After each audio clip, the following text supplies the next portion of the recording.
n'avait pas encore eu lieu, même s'il y avait déjà le contexte. Ou plutôt, les regards n'étaient pas encore tournés vers la situation. Voilà.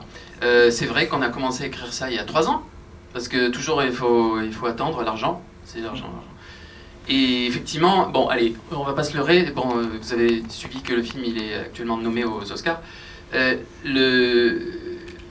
y a quand même de la chance là, hein, quand même, sur le contexte qui est tombé exactement à ce moment-là. Mais le film est quand même pas mal. Ah bah non, mais certes.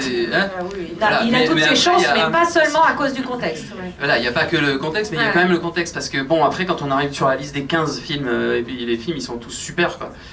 Mais bon, il y a eu ce petit truc-là, et puis il y a aussi, au-delà du contexte en Iran, il y a aussi, on a peur de plus en plus. Mon camarade Lancelot, il parlait de la guerre en Ukraine, tout ça, en fait. De toute façon, on est pressurisé par les images médiatiques, mais il y a aussi un fond de vérité. Il n'y a pas que des conneries dans les médias. Enfin, si, il n'y a que des conneries dans les médias, mais sur un fond de vérité.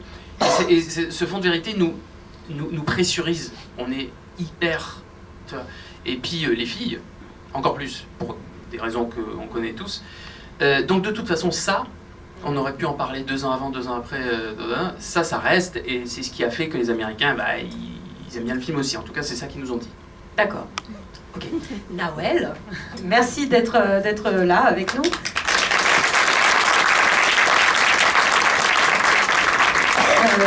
Tu n'es pas iranienne, mais réunionnaise, pour le coup, comme Guillaume. Hein. Tu y étais au conservatoire. Quand et à quelle occasion t'es-tu installée en France? Alors, oui.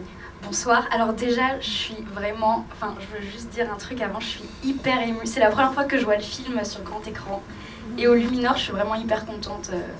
Oui, parce que vous projetez des films qui parlent de choses importantes. Voilà. Et alors la question... J'ai posé une question, moi Ah oui, pourquoi? Comment tu es venue en France? Pour quelle raison?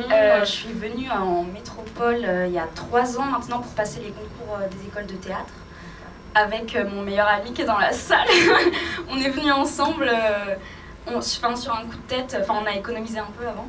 Et puis après, voilà, on a passé des auditions, des castings pour faire du théâtre. Ouais. Ok, donc c'était pour ta carrière en fait. Hein. Ouais. Ok. Personnellement, tu as quelle position face à la religion? Ouais, c'est cash, mais bon, en même temps, je veux dire... Non, alors, moi j'ai eu une éducation musulmane, donc j'ai été pratiquante, plus petite. Maintenant, je suis plus pratiquante depuis quelques années. Mais donc, la religion, ça m'est familière. Et donc Ariane est de confession musulmane, donc c'est encore plus familier pour moi. Donc voilà, j'ai un rapport à la religion qui est dans un rapport de proximité, à la fois éloigné, dans un entre-deux. Donc tu t'es coulée facilement ou pas dans ce rôle? Oui, parce que il y a beaucoup de choses que je voulais justement défendre et qui me touchaient, qui évidemment... Même, je pense que si j'avais pas été pratiquante, ça m'aurait touchée, mais là, je me suis sentie concernée tout de suite, oui. Et tu as joué dans plusieurs courts-métrages, notamment un de Camélia Jordana, Les Racines Ardentes. Tu as joué à 2 reprises sous la direction de Louis Leterrier, dans Loin du Périph' et Les Cassures. Tu es promise à une belle carrière et Lina ressortira certainement ces images quand tu auras 50 ans et je serai morte. Tu as su quand que tu allais t'envoler demain matin pour Hollywood? J'ai su il y a 1 semaine, vraiment, et j'ai pris mon billet il y a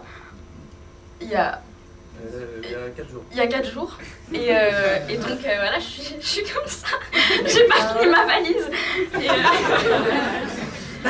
Guillaume et Nawel, du coup, est-ce que vous trouvez ça normal que ce soit le producteur des films qui bénéficie en priorité d'une invitation pour les Oscars juste après le réalisateur, avant l'actrice principale et le scénariste? Non, il n'y a pas. Il n'y a pas. No offense pour mes amis producteurs dans la salle. Mais le public, quand vous regardez la cérémonie à la télé, vous avez envie de voir le producteur ou les acteurs? Ouais, mais bon, il a mis 150 000 boules dans le film, le gars. Alors, il va aux Oscars direct. Mais bon, on a été repêchés. On y va tous les deux demain à 8 h, on sera à Charles de Gaulle. Ok, mais alors, il paye pas les billets d'avion?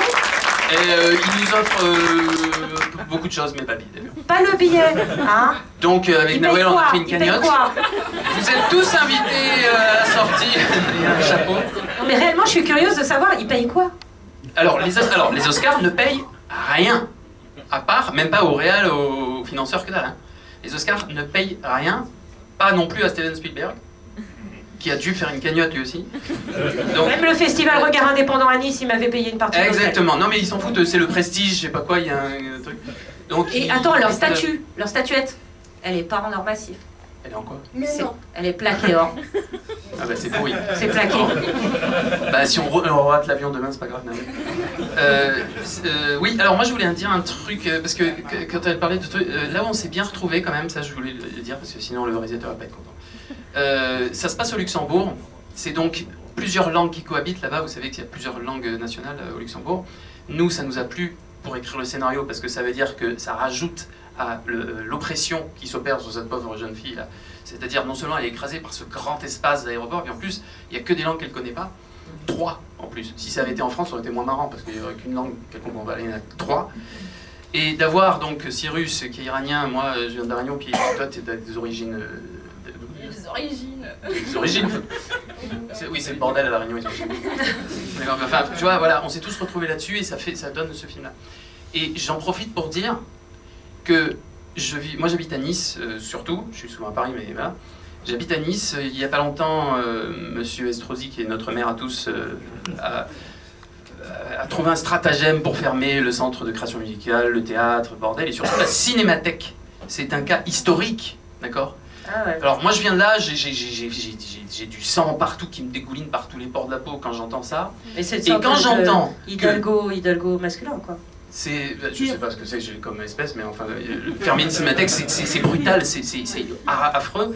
Et donc quand j'entends que le Luminor, là, cette salle où on montre des films comme ici, que ma collègue vient de dire que genre, ah, putain, vous montrez des films différents, tout ça, quand je pense que c'est menacé de fermeture pour faire un magasin de fringues, je me dis s'il vous plaît, allez, des bureaux, soi-disant des bureaux, mais enfin c'est pas mieux. Des bureaux. Hein. Oui, ils ont dit des bureaux pour pas. Non, mais on ferme pas une salle de cinéma. On ferme pas une salle de cinéma et on ferme pas une salle de cinéma, c'est tout.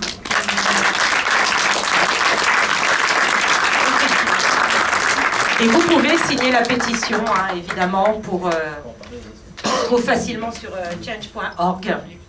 Bah, merci beaucoup, merci. Merci à vous et aussi je voulais remercier Julie parce que c'est vrai que ça fait un certain nombre de fois que je viens. Je vous rappelle que si je suis scénariste de ce film-là, c'est uniquement parce que je vais boire des coups pendant les festivals.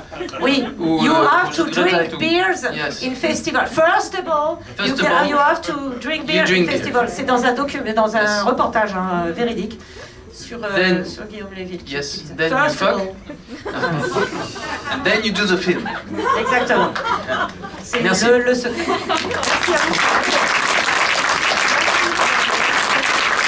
Nous allons devoir libérer la salle, mais vous pourrez poursuivre la discussion devant le cinéma ou dans le café alentour. Comme vous le savez, le Luminor est donc actuellement menacé de fermeture. Il est implanté depuis 1912. C'est un des premiers de Paris et le dernier cinéma indépendant du Marais.